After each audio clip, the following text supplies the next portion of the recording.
തീർച്ചയായിട്ടും നിങ്ങളെല്ലാവരും കണ്ടത് കേട്ടതുമായ പല കാര്യങ്ങളും ഈ സിനിമയിൽ നിങ്ങൾക്ക് കാണാൻ സാധിക്കും എന്നുള്ള കാര്യത്തിൽ എനിക്ക് ഗ്യാരണ്ടിയാണ്. കാരണം ഇന്ന് നമ്മുടെ തൊട്ടപ്പുറത്തെ വീടുകളിൽ നമ്മുടെ വീടുകളിലും ഒക്കെ നമ്മൾ അനുഭവിച്ചു പോരുന്ന പല കാര്യങ്ങളാണ് ഈ സിനിമയിൽ. ഒന്നും നമ്മൾ വേറെ ഇല്ലാത്ത സംഭവം നമ്മൾ കേട്ട് കഥയാക്കി എടുത്തിട്ടില്ല. അങ്ങനത്തെ ഒരു സിനിമയാണ് കരുതൽ എന്ന് പറയുന്നത്. നമ്മൾ ഏതൊരു റിലേഷൻ എന്ന് പറയുന്നത് കരുതലാണ്. ആ ഒരു കരുതൽ എന്നൊരു സംഭവം ഈ റിലേഷനിൽ ഇല്ലെങ്കിൽ അതൊന്നുമല്ല എന്നുള്ള ഒരു കാര്യം നമുക്ക് എല്ലാവർക്കും അറിയാം. അതുകൊണ്ട് അതെല്ലാം കൂടെ നമസ്കാരം.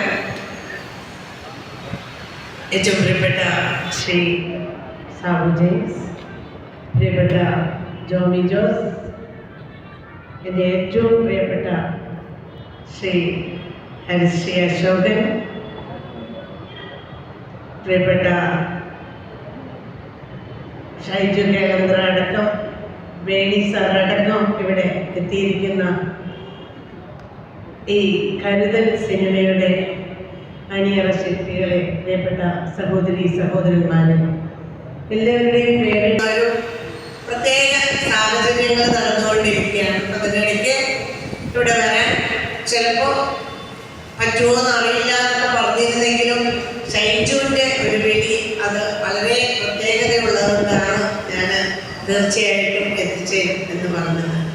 കരുതൽ എന്ന ആ സിനിമയുടെ പേര് വായിച്ചപ്പോൾ തന്നെ എൻ്റെ ജീവിതത്തിലെ കരുതൽ എന്ന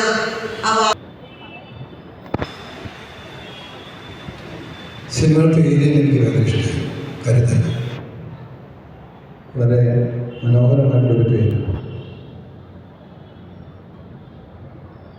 എന്തൊക്കെ അതിനകത്തുണ്ട് എന്നൊരു തോന്നൽ. പല സിനിമകളും ഇപ്പോൾ ഒന്നുമില്ലാതെ തന്നെ ഓടുന്നൊരു കാലഘട്ടമാണ്. അപ്പോൾ എന്തെങ്കിലുമൊക്കെ ഉണ്ടെങ്കിൽ അത് ഗംഭീരമാവും. അതാണ് ഈ കരുതൽ.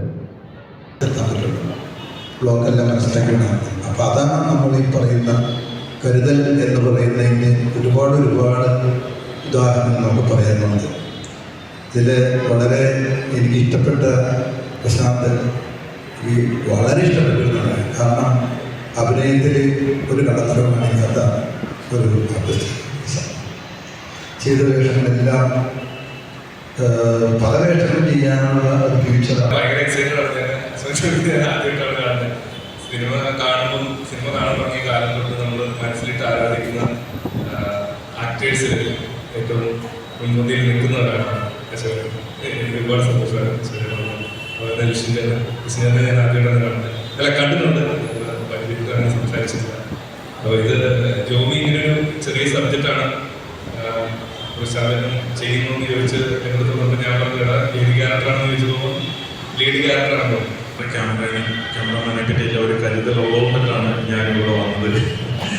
തീർച്ചയായിട്ടും ജോമി ആയിക്കോട്ടെ, സൗജന്യമൊക്കെ ആയിക്കോട്ടെ, നമ്മുടെ ഒഴിവൂരിൽ നിന്നുള്ള ആളുകളാണ്. ഞാനും ആയിക്കോട്ടെ ഒഴിവൂരിൽ നിന്നുള്ള വ്യക്തിയാണ്. ജോമിയൊക്കെ ആയിക്കോട്ടെ KCBയിലും മിഷലിലും ഒക്കെ പ്രവർത്തിച്ച് നല്ല പരിചയമുള്ള നല്ല സ്മാർട്ടായിട്ടുള്ള ഒരു പയ്യനാണ്. അപ്പോൾ ആള് സിനിമയിലേക്ക് വന്നപ്പോൾ ജോമിയോളം